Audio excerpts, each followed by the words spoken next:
அருள் பெருஞ்சோதி, அருள் பெருஞ்சோதி. இந்த அகவல் முதலடி 4 சீர் உடையது. அருள் கொடுத்தல். பெருஞ்சோதி, பெருஞ்சோதி என்றால் என்ன?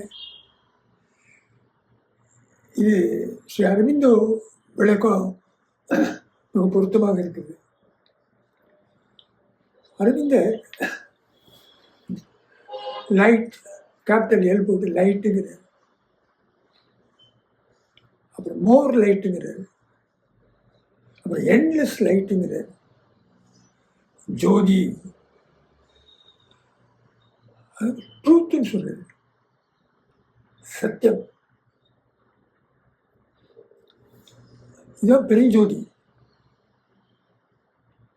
அருள் பெருஞ்சோதி, அருள் பெருஞ்சோதி.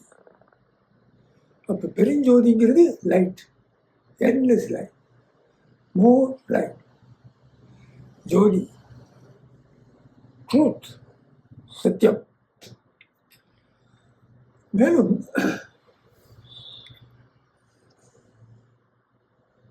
மாணிக்கவாசகர் தன்னுடைய திருவாசகத்தில் இந்த பெருஞ்சோதி பற்றி சிறப்பாக கூறுகிறார்.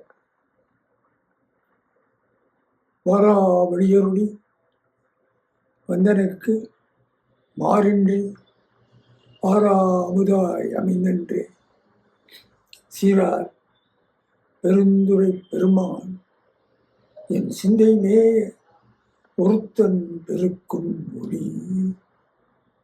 இந்த ஒளி தான் நமக்கு அந்த விளக்கத்தை தருகிறது. ஒருத்தன் பெருக்கும் ஒளி. பெருந்துரையான் முழுமுதல் கடவுள், பராத்பரா, எல்லா இடத்துலையும் இருக்கான், அங்கேயும் இருக்கிறான். பெருந்துரை பெருமான் என் சிந்தை மேய. என் சிந்தைங்கிறது அவருடைய சிந்தை, அதில் போய் இந்த ஒளியை செலுத்தணும். என் சிந்தை மேய ஒருத்தன் பெருக்கும் ஒளி. ஒளியை செலுத்துற முழுமுதற்கு உள்ளாகிய பராத்பராவாகிய பெருந்துரை பெருமான் என் சிந்தை மேய ஒருத்தன் பெருக்கும் ஒளி. இந்த ஒளியினால அவர் அடைகிற நிலையை விளக்குகிறார். வாராவழிய ஒளி. நான் மரணமில்லா வாழ்வு, freedom from the cycle of birth உடனே கிடைக்கிறது. வாராவல் வழியருளி வந்தனக்கு மாறென்று ஆரா அமுதாய் அமைந்தன்று. அமுதம் இருக்குது, அமைஞ்சுதான் இருக்குது, ஆனால் தெரியல. ஏன் தெரியல? அதுக்கு விளக்கம் அந்த ஒளி துசுறுகளை நீக்குகிறது. துசுறுகளுங்கிறது ஆணவம், கண்மம், மாயை, இது அத்தனையும் நீக்கணும். அது செலுத்திக்கிட்டே இருக்காது. அது செலுத்த செலுத்த அந்த ஆனந்த நிலை இயல்பாகவே அமைந்த நிலத்துக்கு கிடைக்குது. அது ஒளி தான் முக்கியம். அதை செலுத்துறது பராத்பரா, முழு முதற் கடவுள்.